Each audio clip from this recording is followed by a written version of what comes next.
ఆఫీస్లో ఎవరిని అడిగితే నా ఫ్రెండ్ అని చెప్పు. అంతేగా మరి, లేకపోతే పల్లవి ఎక్స్ బాయ్ ఫ్రెండ్ అని చెప్తానేంటి? నువ్వేంటి ఇక్కడ? అది అడగాల్సిందే నేను. ఉమా, కవిత ఇక్కడే డెంటిస్ట్ గా సెటిల్ అయిపోయింది. ఓ ఇండియాలో ఏం బేగలేక ఇక్కడికి వచ్చి పళ్ళు వీక్తుంది అనమాట. సిటీలో అయితే ఫ్రెష్ ఆక్సిజన్ 40% దొరుకుతుంది, ఇక్కడైతే 80% ప్యూర్ ఆక్సిజన్ దొరుకుతుంది. అలా అయితే అందరం ఇలా ఐసీయూలో జాయిన్, అక్కడైతే 100% ఆక్సిజన్ దొరుకుతుంది. ఫస్ట్ టైం ఏంటి ఒక కొండ ఇంకో కొండ ఎక్కడం చూడటం. ఎంత పెద్ద మాలమ్మా, తిరగాలంటే ఒక్కరోజు సరిపోదు. ఏమైనా కొనాలన్నా ఒక జీతం సరిపోదు. మామయ్య, మనోడు మంచి అదృష్టవంతుడు. ఆ? లేకపోతే మన మధ్యలో కూర్చుని మనతోటి ఇలాంటి ట్రిప్ అంటే మామూలు విషయమా?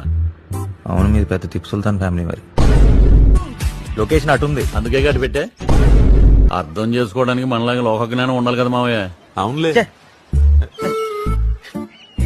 బర్డ్స్. అవునుమా, నాకు ఇంకో అమ్మాయి ఉండి ఉంటే ఖచ్చితంగా నీకే ఇచ్చి పెళ్లి చేసేవాడిని. ఆ? ఉన్నప్పుడు ఎవరో, లేనప్పుడు ఆఫర్లు ఇస్తారు. హలో హలో, ఎవరు? నువ్వెవరు? ఎవడరా నువ్వు? నువ్వెవరా? షడప్. పక్కన ఎవరున్నారు? కత్తి లాంటి మోడల్స్ ఉన్నారు. ఏరా, మందేమైనా ఎక్కువైందా? కాదు, మంట ఎక్కువైంది. నువ్వేమైనా ఫైర్ ఇంజిన్ పంపిస్తావా?